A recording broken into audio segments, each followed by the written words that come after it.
গেল মৌসুমে সুখস্মৃতি সঙ্গী করে নতুন মৌসুম শুরুর লক্ষ্য স্প্যানিশ জায়ান্ট বার্সেলোনার। সে লক্ষ্য পূরণে এবার ম্যানচেস্টার ইউনাইটেড থেকে মার্কাস রাশফোর্ডকে উড়িয়ে এনেছে কাতালানরা। বেশ কিছু প্রস্তুতি ম্যাচও খেলেছে বার্সা। হুয়ান গাম্পা ট্রফির আগে যে ম্যাচগুলো প্রস্তুতি হিসেবে কাজে লাগিয়েছে লা লিগা চ্যাম্পিয়নরা। তবে নিউ সিজন শুরুর আগে নতুন একটা দ্বন্দ্ব মাথাচাড়া দিয়ে উঠল বার্সেলোনার। চোটের কারণে গেল মৌসুমের বেশিরভাগ সময় মাঠের বাইরে থাকতে হয় বার্সার জার্মান গোলরক্ষক মার্ক টের স্টেগেনকে। হাঁটুর চোটে মূলত মাঠে নামতে পারেননি তিনি। চলতি মৌসুম শুরুর আগে নিজেকে সুস্থ করে তুলতে কার্যক্রম শুরু করেছেন বার্সা গোলরক্ষক। পিঠে অস্ত্রোপচার হয় গেল মাসের শেষের দিকে। এরপরই জানানো হয় ৩ মাস মাঠের বাইরে থাকবেন কাতালানদের গোল পোস্টের অতন্দ্র প্রহরী। সামাজিক যোগাযোগ মাধ্যমে ভক্তদের উদ্দেশ্যে এক পোস্ট দিয়ে বিষয়টি নিজেই জানান স্টেগেন, আর সেখানেই বাধে বিপত্তি।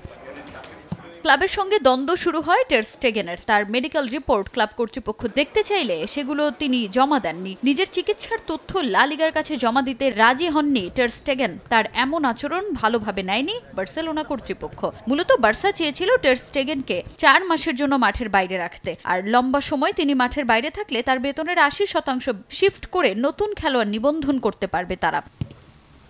বার্সা স্টেগেনকে 4 মাসের জন্য মাঠের বাইরে রাখতে চাইলেও সামাজিক যোগাযোগ মাধ্যমে তার দেয়া এই পোস্টেই হয় জলঘোলা। সে ক্ষোভ এবার উকড়ে দিল কাতালানরা। ক্লাবের ওয়েবসাইটে এক বিবৃতি দিয়ে বার্সা জানায়, অধিনায়ক হিসেবে সাময়িক সময়ের জন্য সরিয়ে দেওয়া হলো টের স্টেগেনকে। বিবৃতিতে আরও উল্লেখ করা হয়, মার্ক টের স্টেগেনের বিরুদ্ধে শৃঙ্খলা ভঙ্গের আইনি প্রক্রিয়া শুরু হওয়ায় এবং বিষয়টি চূড়ান্তভাবে সমাধান না হওয়া পর্যন্ত ক্লাব, ক্রীড়া পরিচালক ও কোচিং স্টাফের সঙ্গে পারস্পরিক সম্মতিতে দলের প্রথম অধিনায়ক হিসেবে তার দায়িত্ব সাময়িকভাবে প্রত্যাহার করার সিদ্ধান্ত নেওয়া হয়েছে।